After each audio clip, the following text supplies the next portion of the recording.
Tom Brady is the second greatest American ever, living or dead. Please. Number one, George Washington. Rest in peace. Number two, Thomas Edward Patrick Brady. Okay, the Super Bowl was last week, but please tell me what this has to do with our topic of failure today. You're right, nothing. Tom Brady's never failed. Ever. What? Yeah, he's not a millennial either. How about that? Yeah, there you go. Let's get rolling. This is Counter Mentors with Kelly and Robby Riggs. Finally, a place where you can get both perspectives on challenges in the workplace from a boomer and a millennial. The Counter Mentor is the new leader. Join us as we show you how to blend the very best of both generations, young and old. This is Counter Mentors. And here are your hosts, Kelly and Robby Riggs. Hey, welcome back to Counter Mentors. I'm your boy, Boston Rob. Yes, still very much excited about the Super Bowl champion. Yeah, I noticed. And that's the Pops over in the heralded Tulsa, Oklahoma. Good luck finding that on the map. This is the show, Counter Mentors, where we tell millennials to get with the program and boomers to change the freaking program. Absolutely. Dark ages. We're excited you're here. This is going to be a great show. I am, yes, still on cloud nine from the Patriots win a couple weeks ago. Great stuff. We're going to talk about that a little bit. But we're here to talk about failure and the science of failure and why it is not a four-letter word, boomers. Stop being scared to death of failure. Hey, hang on. So while you're going on, I'm not done. No, but you're going on and on about Tom Brady. I just thought, how about those poor Atlanta Falcons? They certainly. We're going to talk about that. Follow me on Twitter at Robby Riggs. Follow him on Twitter at Kelly Riggs. And find us, countermentors.com. We're excited to be here. And Pops, out of the gate, first question. What is worse, the failure of the Atlanta Falcons to protect a second half 25-point lead in the biggest game of their city's history, or boomers' failure as leaders? Let's go. I want your hot take. Oh, well, clearly this one's not close. You give up 25-point lead, in a minute, a quarter and a half.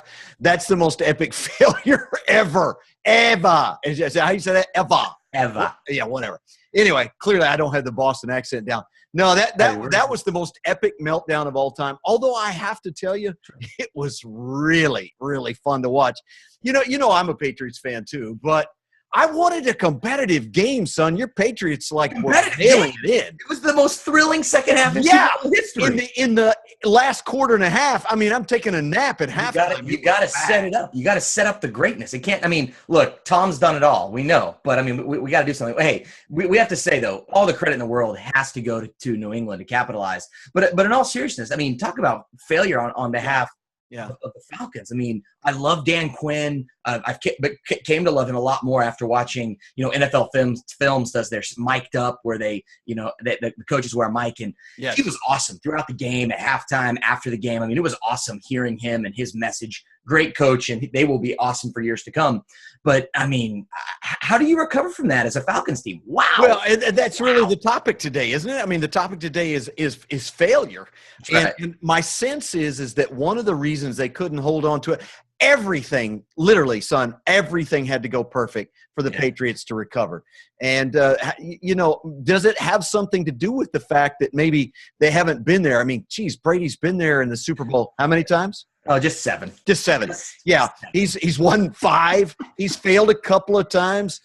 He probably won a couple that he shouldn't have, but he probably lost a couple he shouldn't have either. So it's a wash. But gosh, Atlanta gets there. They've never failed. They've never been there. They've never learned what doesn't work and what not to do and what to call in the clutch and all that. How much does not my sense is, as much as this one freaking hurts for them, I think it's got to make them a much better team going forward, don't you? Oh, I agree. I was just trying to look this up and see if I could find it.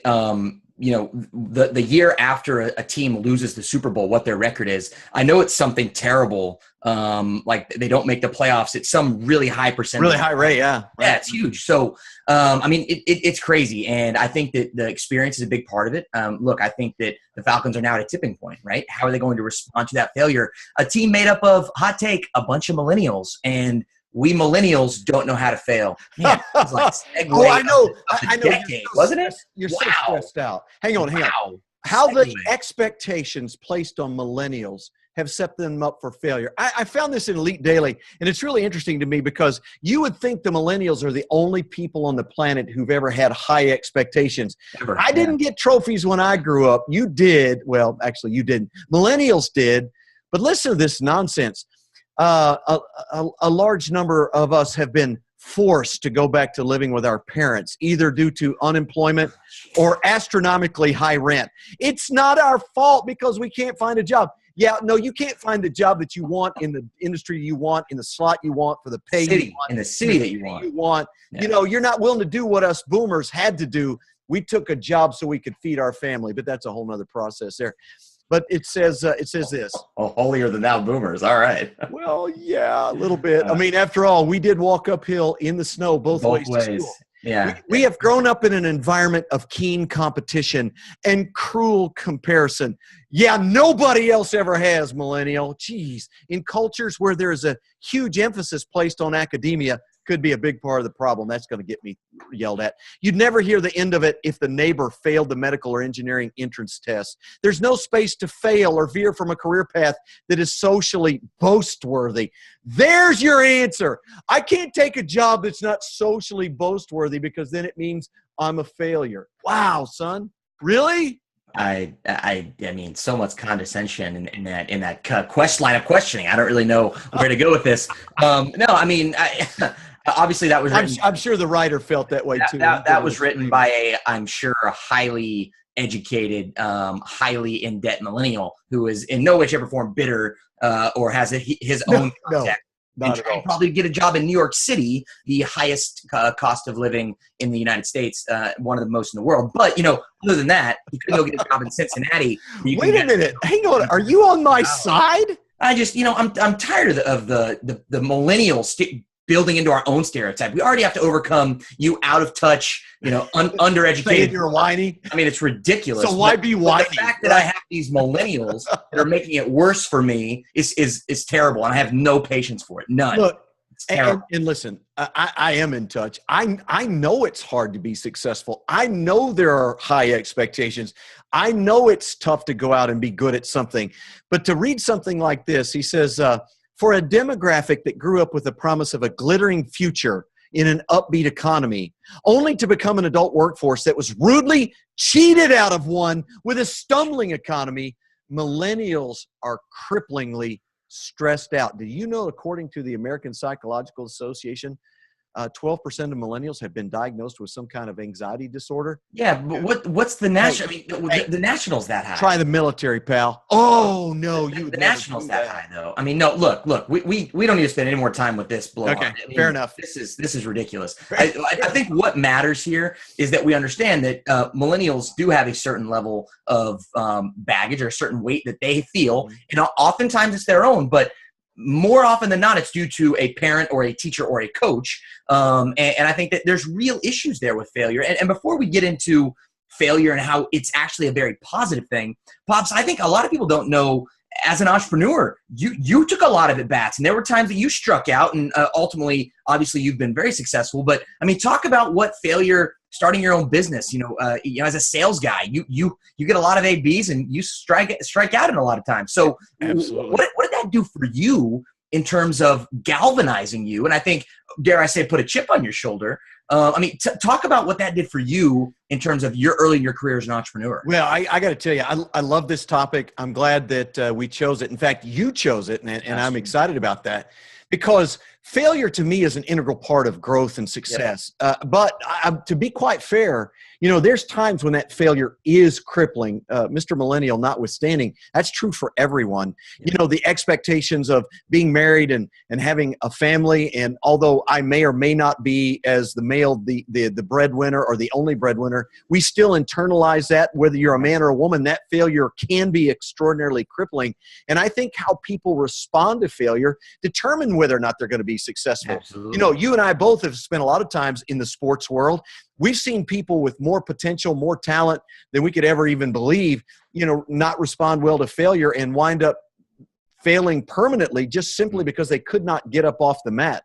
All the really successful people, success is something that you do in response to failure. You can't be in business or sports or anything else and not fail. That's right. And I think one of the challenges are for millennials is that if you have indeed grown up in that sort of caricature, you know, of a millennial, that you were never wrong, you always got a trophy. Wow, what a disservice we parents did to you, because learning to fail and finding out, hey, it's not failure, it's finding out what didn't work. It's not failure, it's learning how to pick yourself up and try again until you do succeed. For me personally, I went through all of that, son. Yeah. I mean, there were times when I looked around and said, I'm no good. I just can't get it done. Yeah. You know, I'm not good enough to be successful. Right. And again, it's so interesting. And again, we always talk about Carol Dweck in her book Mindset, but it's so interesting about how that shapes your mindset and that shapes your emotional health. You know, a guy by the name of Guy Winch, PhD, has become very science of emotional health. He wrote a book called The Squeaky Wheel, wrote an awesome article in Psychology Today, where he talks about the 10 surprising facts about failure. Yeah, as always, we have our resources down. If you scroll down here on countermentors.com, you'll see this if you're watching the video. Absolutely. If you're driving, please wait until later. But the number one thing he says, facts about failure, number one is failure makes the same goal seem less attainable. And Pops, I think what you just said is spot on.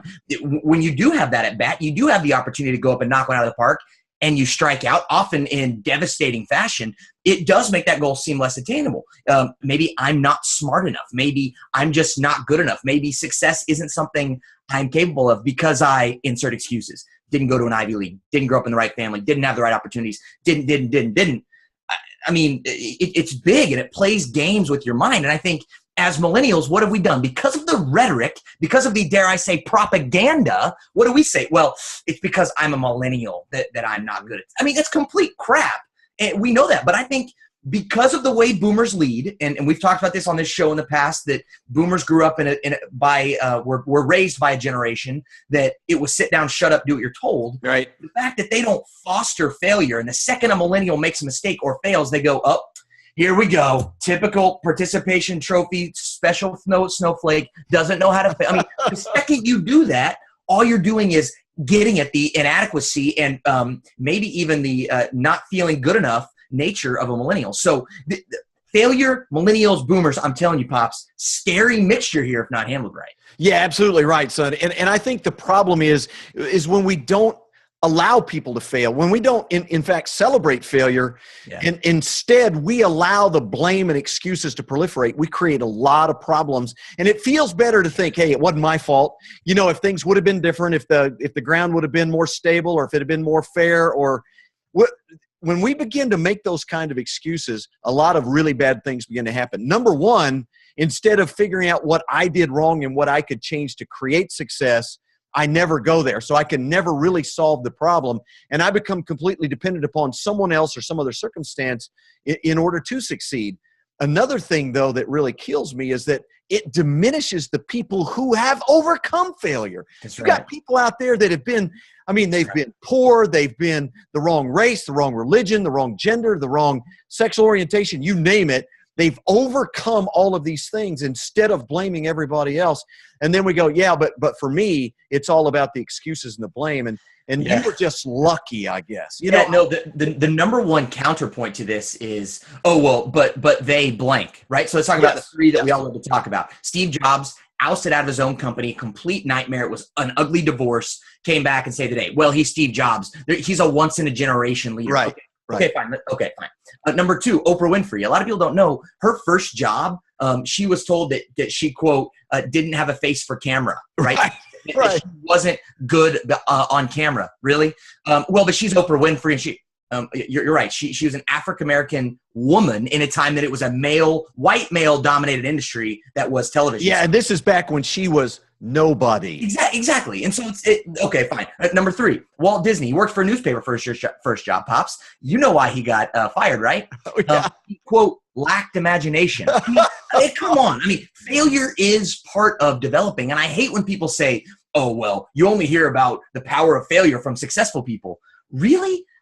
Failure is something that you have to learn from. Failure is something that if you don't learn from, is crippling. Another key point in this article from Psychology Today, failure distorts your perceptions of your abilities. The author, Guy Winch, says this: much as it makes your goals seem further out of reach, failure also distorts your perceptions of your actually abilities, making you feel less up to the task. So failure makes you feel stupider, weaker, right? Whatever you're trying to attain. So right. I think that what it does to you, again, Pops, I think you are a perfect example of how you leveraged that failure is has such a connotation to it, right? Yeah, it's like you're not a good person if you fail, right? Yeah, it's like you make a mistake, you fall short of your goal. We use failure as a 4-letter word in our society. Oh, the article that this millennial wrote in Elite Daily, he failed on the MCAT, or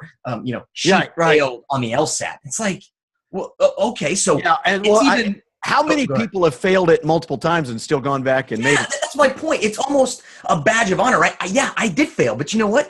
I pulled myself up and did it better next time, or I leveraged those around me. They helped pick me up, and then I did it myself. I mean, we make it seem like if you're not in this, if you don't do it yourself and pick you up by your own bootstraps, which is very much a boomerism, well, yeah. To me, it's like if you have that community around you that can come alongside you in times of failure, that's greatness, right? I mean, we look at teams like the New England Patriots who are consistently great. What we never talk about is, they did lose 2 Super Bowls. They have lost 4 AFC championship games. They have failed, and I believe, truly. Man, people are screaming at you right now saying, yeah, and they cheated. They cheated. Okay.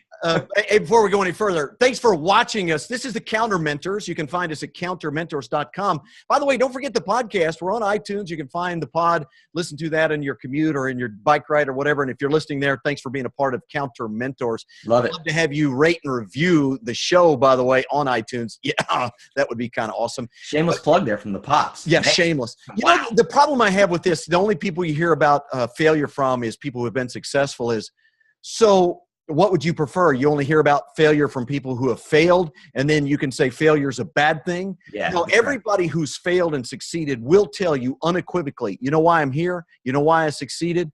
Because I learned what didn't work. I overcame adversity. I found ways to get things done. Right. And many times the people that did not succeed, it had nothing to do with their ability. It had to do with that mindset you talked about. They just gave up or convinced themselves that they're not capable. Now you move that into the world of the workforce, son, and it gets really interesting, because I've asked literally thousands of managers and leaders now over the past dozen years, how many of you really like it when your people fail? And of course, everybody's like, no, we hate that. That's terrible. We don't want our people to awkward, fail. Right? I've seen those workshops that you've done. People look at each other like, is this a test? But then every once in a while, every group's got them. You'll have one person say, hold up a second. No. I don't care if my people fail. And I go, thank you. Yeah. Thank you. My mantra is, and I've been saying this for a dozen years now, I want my people to fail, Robbie. I just want them to fail small. Yeah, well, really small, right? I take the tax a little bit differently, right? I am open to failure as long as you fail fast and you fail forward. Yes. Right? And this goes to the heart of the matter. The point, though, we talk about millennials is because they've never been taught how to fail. So they've never, by definition, they've never learned how to learn from failure. So they've never learned how to fail small. Yeah, good point. Fast or fail forward, because they've never been allowed to do that, because there's been this coddling and this helicopter parent happening that they've never learned. So Pops, as we kind of transition this conversation to make it relevant to the business world and make it relevant to all of our listeners, what can we do to create an environment where our people can learn how to fail without loving failure? I mean, how do we do? And this is such a great question you ask, and there are so many pieces and parts of this that I want to try to get into. I don't know if it takes a second show or not, but I can assure you that a lot of the things that happen in the workforce could be avoided if we did a much better job in the run-up to the hire, the interviewing, and then when we set those expectations clearly before the hire, then the onboarding process. What I want to tell a new employee is this: we are going to train you. We are going to train you mercilessly, okay? And along the way, we expect you to fail. But hold on, Kelly. I run a business. I have people that work for me. And I mean, what happens if I invest in them and then they leave? Like I don't get to recoup that investment. Oh my goodness.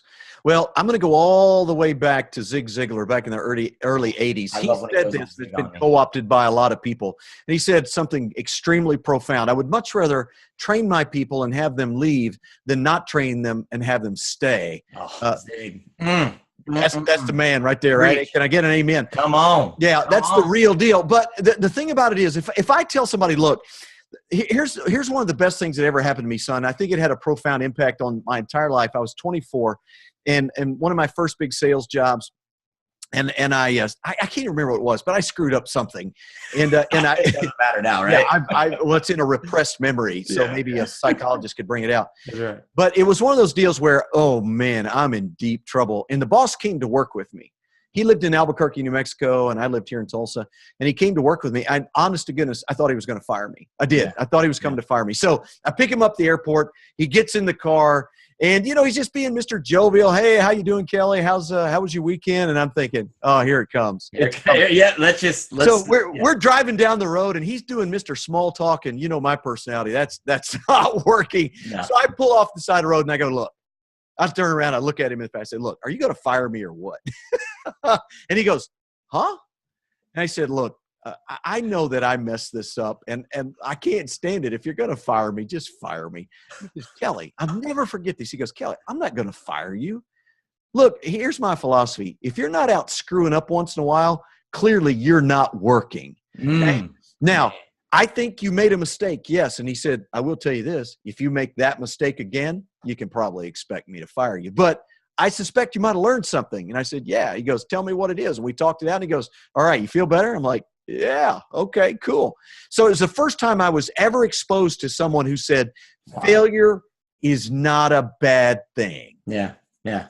Man, I didn't sink the company, so I guess. Where did it, Pops, go all, I know voracious, that's a college word, I'm a master, a voracious reader that you are. You're a history guy. You know that George Washington really is the greatest American ever. Yes, he is.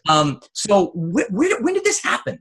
Pops, when did failure become this terrible thing? I mean, is this an American thing? Is this a Roman Empire thing? Is this a human being in the garden thing? I mean, when did failure become this terrible thing?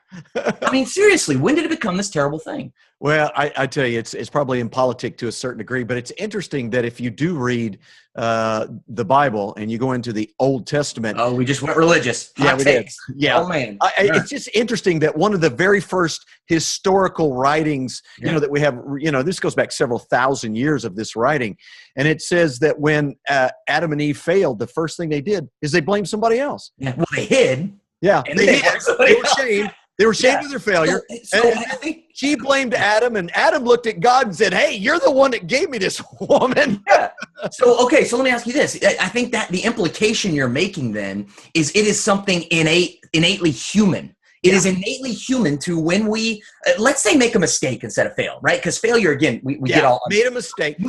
They were confronted by that mistake. Yeah, yeah. So I think when we're confronted with a mistake, the first thing we want to do, human psychology, is to say, wait a minute. In fact, in psychology, they have a term for it. It's called fundamental attribution error. Right? Oh, look at that. Yeah. Let's go. When I make a mistake, it's not my fault. It's circumstances. It's people. It's the government. It's the lack of opportunity. It's, people are biased against me, whatever. But when you make a mistake, it's because you're lazy. You don't work hard. So we attribute other people's failures to them. This is what happens in the workforce. When I'm a manager and you just failed and now my boss is looking at me, I go, hey, wait a minute, it's not my fault, it's his fault. And then I come to you and say, it's your fault. And you go, wait a minute, it's not me, it's somebody else's fault.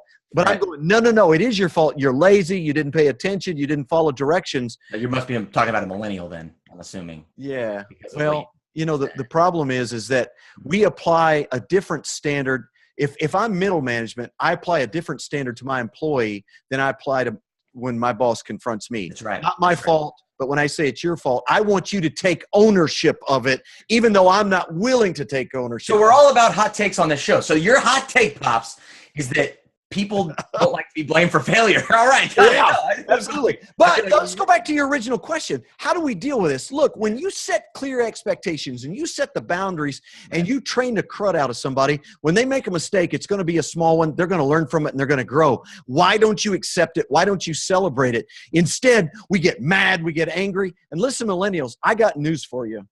There's every bit as much pressure on a boomer and a Gen X and a millennial. I mean, this does not play favorites here. Yeah. It's the quality of the leader that determines how failure is handled. Man, that's my hot take. Agree. Hashtag said the Pops. No, I mean, hashtag truth from the Pops. I think you're right. I think that this idea of failure, and I mean, there's. It's hard preparing for the show because there's so many stories and so many rabbit holes we can go down and talking about this topic. It's so rich and so great. And I really believe, there's a reason that when I hire people, I ask them tell me about your greatest failure. And if I get, I haven't ever really, I'm like, okay, next. Wow. I want to know that you can come back from adversity. Pops, we've all had it. For me, it was in sports growing up, right? We lost my senior year of high school. We were the greatest soccer team in the nation, ranked by USA Today, #1 in the nation. Right. And we lost in the state finals to a team that we had already beat once that season. Right. And that failure was devastating. I mean, it was brutal. And to be able to come back from that and to be able to, reflect on it and learn from it.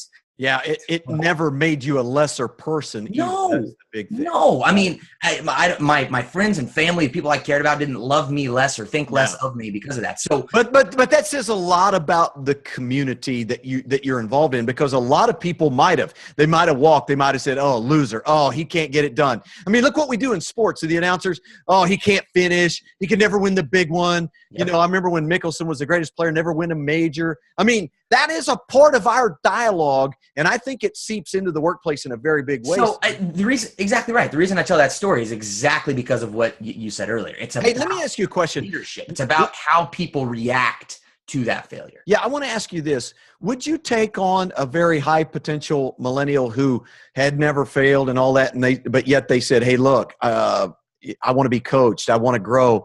Would you set the expectation and say, "Listen, you got to understand, there are going to be times when you're going to fail and you got to face it"? I mean, would you try to coach him, or would you just pass and go to the next candidate?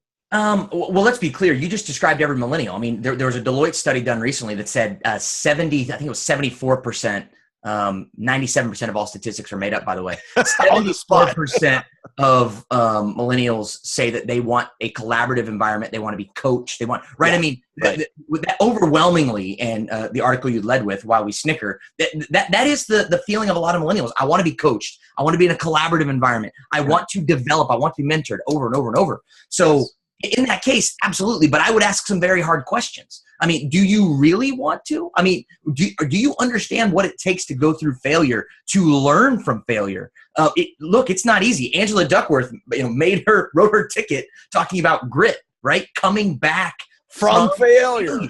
Wow. And she says that the leading indicator, she can go down to the elementary school level and say, I can tell you who's going to be successful and who's not based on this intangible thing called grit, right? What do we call that? Clutch, coming through, being able to respond, Michael Jordan, Tom Brady, but it's grit at the end of the day. And it's, are you willing to work hard, right? Desire and discipline. Pops, as you would say it, perseverance and passion and perseverance from Angela Duckworth. You bet. So I'm sorry, from Angela Duckworth. Yeah. So yours is discipline and desire. Desire and discipline. Yeah, there it was. All right. I knew that. I was saying it before she said it. She made $1 bazillion saying it differently.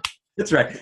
I'm not bitter. I have failed, and I'm probably going to give up. Hey, before we get out of here, the surprising reason millennials are failing in the workforce is another one of the articles you'll find there on the website in our show prep material. Here's what he says. I'm a millennial, and I want to talk about the reasons why millennials struggle and that why they're failing in the workforce. Lack of work-life separation, expectation of collective decision-making. They have an expectation that we're all going to participate in decision-making. Welcome to corporate America and boomer management. Not going to happen. Well, not for the most part. Right. A lot of the things that you and I have talked about here on the show are really reasons that they struggle. And we go back to that fundamental thing is, listen, you've got to set very clear expectations. And if you can learn how to just simply sit down and have a conversation with a millennial, you'll solve a big part of your problems. And allowing them to fail. You know what I found is a dynamic. When I started a dozen years ago, the millennial issue was just starting to seep into the workplace. Before that, you still had the same problem. And it's, as an employee, son, when I'm an employee, I can't understand why the boss won't give me an opportunity to make some decisions, to do what I do best. I'm pretty good at it. But then when I became a boss, I'm like, wow, these people are a bunch of idiots. I'm not fundamental attribution error. Yeah, no, exactly. But I think let's get very practical for a moment. And I want to talk to the millennials. I know we have a lot of millennials that watch our show, that download, listen to the pod. I want to speak very candidly. If you don't sit down and have a conversation with your leader, yes, I'm asking you to own the relationship. Okay. Yes. If you don't sit down and have a conversation with your leader and say, Mr. Leader, Mrs. Leader, I want to get better. No, I want to be the best. And I know in order to do that, I will have to stumble and fall. I will have to fail. What goals, what things, what situations can we put me in? And you can provide guardrails and coaching, but I can stretch and be pushed. And you know what? I might stumble and fall, but I need to learn from that. I had a leader tell me once, Riggs, you're great. You're doing a great job. You're lauding, compliment, but you just don't have enough. Oh, you just don't have the seasoning. What? Like, what is? You're not old enough. Mean, right? So as I reflect back on that, as I've matured a bit, and I reflect back on that, I think that what I should have said back, how I should have responded is I should have said, "Boss, you're right. Put me in situations where I can get that. I can take those lumps. I can learn. I can stumble and fall and pull myself up. And you can be there to talk about why I did that." So, and there's the problem, because have that conversation. Yeah, most managers want you to have gone through what all they've gone through, instead of saying, "Hey, look, if it's me, I'm like, dude, you don't want to go through the 10 years I went through. Let's put you on the 1-year fast track, the 2-year fast track, whatever." Right? By the way, here's a last question for those millennials. I love the question you suggested. Let me do this one too. Go sit down and talk to your boss and say this. Ask this question: what would I have to do to be your best employee? Tell me what I could do to hit it out of the park and make you go, holy cow, this is the best employee I've ever had. Force them to set some expectations for you. Man, no, that's huge. That's huge. Hey, look, oh God, that's the music. It's already time, Pops. We can have way too much fun on this show. Thanks for joining us again this week on Counter Mentors. We love having you in. We love talking about this topic. We love it. Big shout out to the New England Patriots. For the Pops, at Kelly Riggs, follow him on Twitter. I'm your boy, Boston Rob. Find me at Robbie Riggs. We look forward to seeing you next week. Hang in there. We'll see you. Come on! Thanks for tuning into Counter Mentors with Kelly and Robby Riggs. For more information about the show, to listen to past shows, or to learn more about how Kelly and Robby teach companies the counter mentoring process, visit countermentors.com. The Counter Mentors Show is presented by One-on-One Media, Incorporated. All rights reserved. Opinions expressed by guests on the show may not be the opinions of One-on-One Media or the host of the Counter Mentors Show.